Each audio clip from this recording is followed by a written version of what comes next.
Man, tank top. It is Brothers Murph tank top. I need to get more of these, but most of them tank top because this right here. This ain't great. This ain't great. Mm-mm. Three, two, one, bro.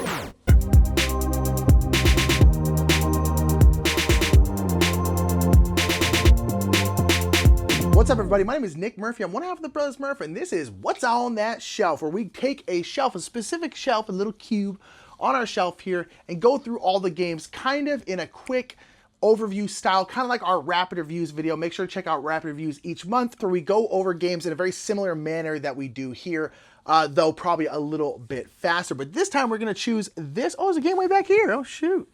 We're going to choose this shelf right here and talk about these 6 games right here, which are all kind of bluish, because all our games are separated by color, so they're kind of bluish and then pinkish and then kind of purplish back here. We'll start with the hidden game, which you know is back here, and that's Hey That's My Fish. Hey That's My Fish is a small little game by Fantasy Flight, weirdly enough, where you are essentially your penguins, and you're trying to get you're trying to get the most fish that you possibly can, and you're on an ever sinking ever sinking iceberg ice plane, and essentially you can take one of your 2 penguins and you can move it in a straight line across, and then you can pick up fish, and you're essentially trying to tactically move your penguins around and like cut off areas, and you can like separate whole ice areas just for yourself and then just move around that. It's very, very kind of tactical game that's pretty light, but again has a little bit more going on than it seems, and it's very, very fun, and it's just a good time, and it's a game that's pretty cheap. You can find it everywhere for pretty darn cheap, and I think you should pick it up. It's a good little game that is kind of a silly little theme with this like metal penguin just being like in the background, and there's actually a mini of that, which I think is very, very funny. And so you'll take one of your penguins, and you'll be going around trying to get fish, and that's pretty much it. It's a pretty simple game. There's not too much to it, but it's very good. I like Hey That's My Fish a lot. All right, next up we have Dinosaur Tea Party by Restoration Games. You don't know anything about Restoration Games, know that they sponsor the Brothers Murph, and they're the best damn game publisher out there. They don't pay us to say that. Or maybe they do. I don't know. They don't. They're really good, though. I do actually love Restoration Games, despite the fact they sponsor the Brothers Murph. But Dinosaur Tea Party is a great little game. This is essentially like if Guess Who was turned into like a modern style board game. This is a game where there's a whole bunch of different dinosaurs laid out in a big tableau on the board. They're all very fancy dinosaurs because they go into tea parties. And so they have fancy hats and fancy glasses, and sometimes they have spots and bow ties. Some of them have flowers. Some of them are drinking tea. Some of them are eating cake. And basically, there's a whole big tableau of cards out there with each card has a different fancy dinosaur on it. Then each person is secretly given a dinosaur, and you look over, you're like, ooh, I'm this dinosaur right here, okay. And then essentially you have to ask questions to the other players, asking them about themselves, Guess Who style. Like, do you have a mustache? But in this case, it's like, madam, do you have spots on your body? And she's like, oh, no. And basically, you're asking questions. The questions you can ask are set. You can't ask anything you want. You can ask, like, do they have stripes? You can ask different stuff and try and deduce who everyone is, because they're like, yes, I have stripes. And so you go, okay, who are all the dinosaurs that have stripes? All these ones don't matter. So then you're trying to deduce it. And basically, if you guess someone correctly, you get a sugar cube. And then the first person to 3 sugar cubes wins. And so essentially, once someone gets found out, they then get a new dinosaur, and then they can kind of keep going. And it's really, really silly, really fun. Everyone starts talking in like really silly accents. And ultimately, it's a very light game, but it's a game that is very, very fun if you have kids. Kids love this game. And then if you're adults, either playing with the kids or playing together, you just be silly and have fun with it. It's one of those games where it's like, if you're not just going to have fun with it, go play something else. Go play Trajan. Like, you know, it's like, get in the atmosphere of the game. And the atmosphere of this game is, oh, lordy, look at me eat cake. That's this game, and it's very, very fun. I actually really, really like it a lot. We play with some of our friends who have kids, and it's just really great. It also has some of the best art in any board game ever. It's incredible art. The art is just, it blew me away the first time I saw it. But Dinosaur Tea Party, really, really fun game. Yeah, it's just a banger. It's absolutely outstanding.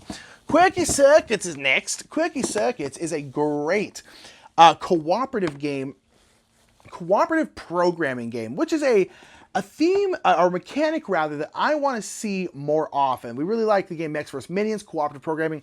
This is cooperative programming. Really, really like it. This has climbed the ranks in some of my favorite co-op games because it's just so darn fun. But basically, you are going to be one of 4 robots. You can be Gizmo, Rover, Twirl, or Lefty. And in the book, there's a bunch of different scenarios for the game. So Rover has like 5 different scenarios that you're trying to do with Rover. And everyone is this one robot. And essentially, Rover's always trying to collect all the dust bunnies because he's on a Roomba. And so you then have all these different direction cards, like cards that make you go forward, cards that make you turn, cards that make you do this, cards that make you do that. And essentially, without talking, you can't speak to each other. You then have to play cards down in a sequence face down. And then you flip them over and then do that program. But again, you can't talk to each other. So you kind of like, beforehand, will be like, okay, we want to try and do this. You're not really supposed to discuss strategy, but we throw that rule out the window because otherwise I just don't really see the point. And so like we talk about it beforehand, like, okay, we want to try and do this.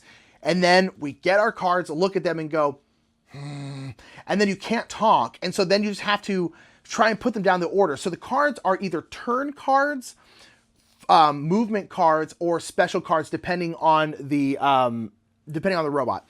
So, but on the backs of the cards that the other players can see, they can only see if it's a straight, if it's a turn, or if it's special, but they can't see anything else because a straight card could be like for Rover here, it could be move 1 forward, it could be move 2 forward, or move 3 forward, or move backwards. And so the other person just sees that it's a movement card, but they don't know what. So then I put down a movement card and then they have to go like, okay, I think they just put down a move 2 because that would put us in this position. So now I'm going to put a rotate card. But the rotate cards, again, you don't know if they're rotating right, if they're rotating left, if they're turning around.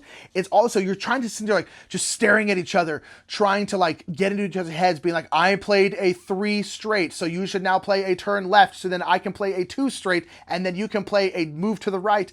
And it gets, Gizmo is the easier one, but then with like Twirl and stuff like that, they can move to the right, they can move to the left, they can move backwards, they can do all this different stuff. And all 4 of the robots work totally differently. They have totally different things that they do. Like Twirl here is like picking up seeds and moving them around and dropping them. Rover's trying to collect dust bunny. I'm sorry. Gizmo's trying to collect dust bunnies. Rover's trying to collect fossils, and Lefty's is serving sushi. And they all play totally differently. They all have like 5 or 6 scenarios per robot, and it's just so much fun. That tension of like, what are you putting down? Oh gosh, is that a turn right or turn left? Where do I think we are? Where do I think we are? What should I play? Because everyone has to play, you have to play 5 cards to the sequence, and everyone has to play at least 1 card. So you just get into this like, oh gosh, like I have to play something. I'm going to play this. Hopefully it doesn't screw everything up. And it's incredibly fun. It's so much fun. You should definitely try it. It's just such a good game. I really, really like Quirky Circuits. It has been climbing the ranks for me. Oh, it's just great. It's just great. We talk in beep boops. We don't make it where we can't talk. We just talk in beep boops. We're like beep boop, beep boop, beep boop. And it's just great. It's just great. We kind of fudge the rules. Don't care. Love it. Next up, Death in a Board Game. This game is always heavier than I think it's going to be. Robinson Crusoe Adventures of the Cursed Island. Robinson Crusoe is a game all about death and how you will suffer and die before you die, but you definitely will die.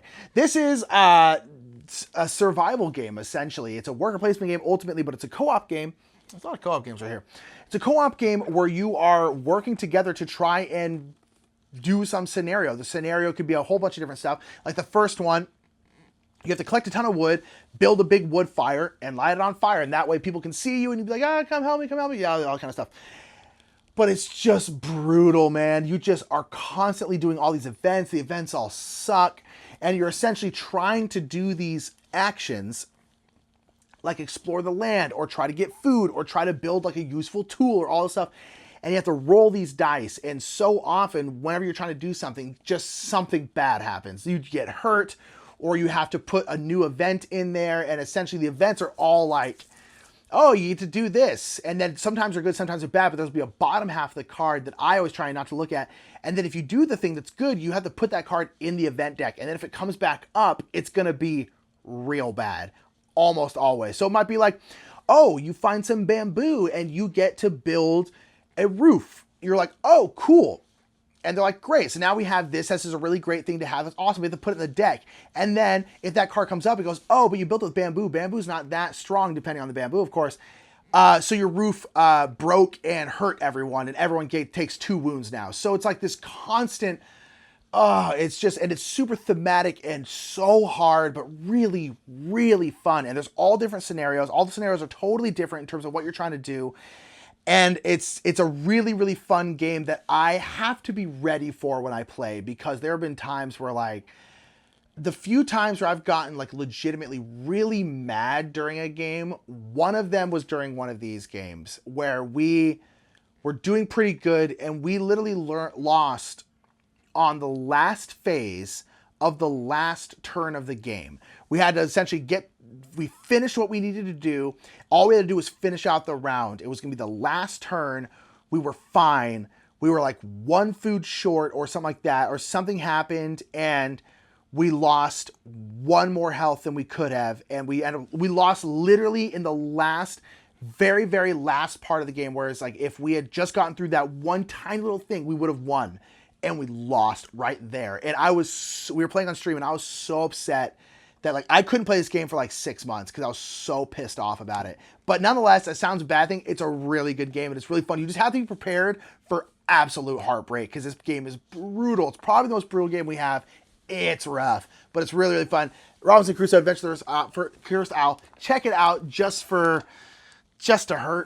know that you're just going to die horribly.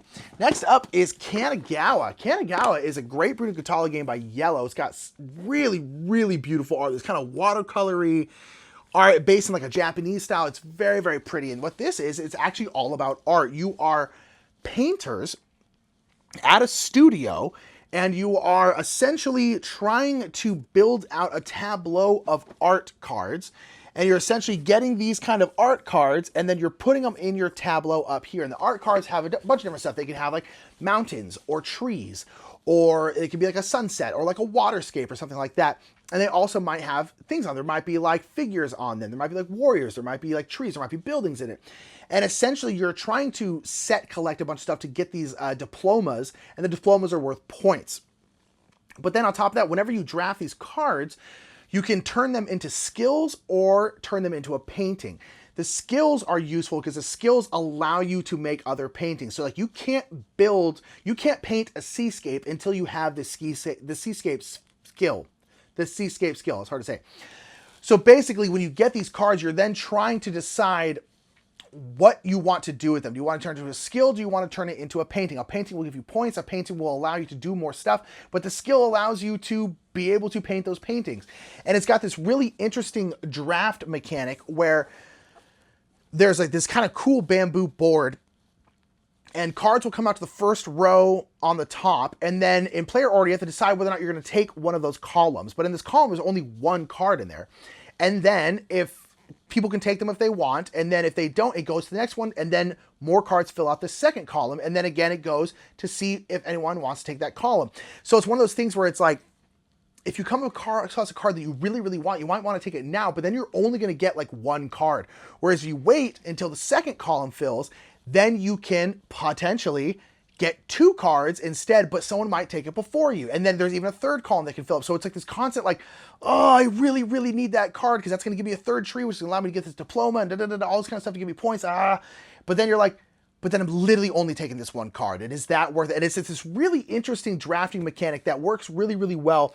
And Kanagawa is a game that's kind of flown under the radar. It's kind of a game that I think is very, very underrated. It's really, really good. Bruno Catala, Charles Chevalier, and really, really beautiful art. Check out... Actually, all right. But now, check it out. It's a really, really fun game. Really, really great. Love Kanagawa. Bruno Catala, you are the best designer who lives on planet Earth. Last, but certainly not least, is going to be Ticket to Ride Nordic Countries, the best Ticket to Ride. The only Ticket to Ride for us. That's not true. I like all Ticket to Rides. But nonetheless, it is the best Ticket to Ride because Christmas. It's just so snowy and Christmassy. I love it.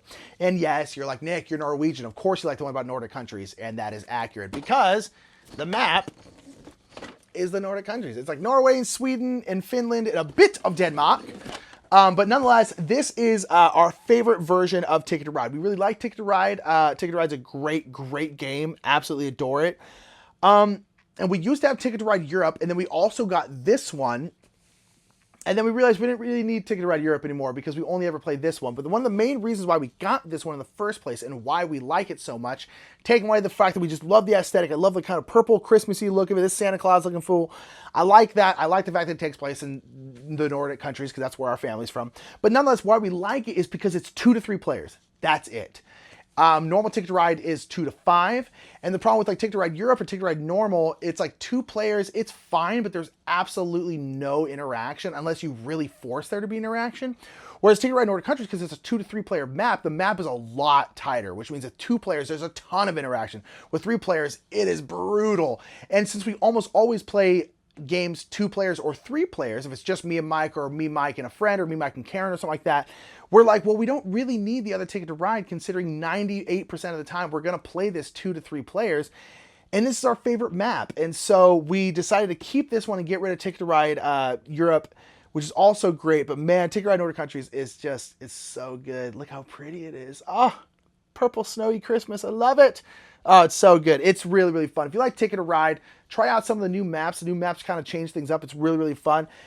You know, down in the comments, put your favorite Ticket to Ride. This is ours. There's a whole bunch, but there's so many different maps. There's so many different base games at this point. They're all great. Ticket to Ride's awesome. It's one of the biggest gateway games out there for a reason. It's incredible. I really, really like Ticket to Ride a lot. And this happens to be our favorite one, Ticket to Ride Nordic Countries. Oh, and that's going to be it. My back hurts from sitting in this awkward position down here on the floor. But nonetheless, there we go.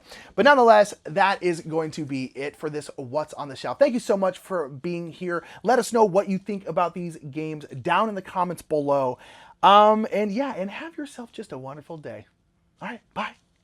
Thank you so much for watching that video. If you want to check out another What's on the Shelf, check out this video up here. And this video down here is what YouTube thinks you would want to watch. Do you trust us or robots? I don't trust robots, so don't watch that video. Actually, watch it because it's probably one of ours. And while you're here, make sure to hit that subscribe button right there and give this video a thumbs up and comment down below. Thank you so much for being here. And I'm just going to shake my hair until this is done. Yes.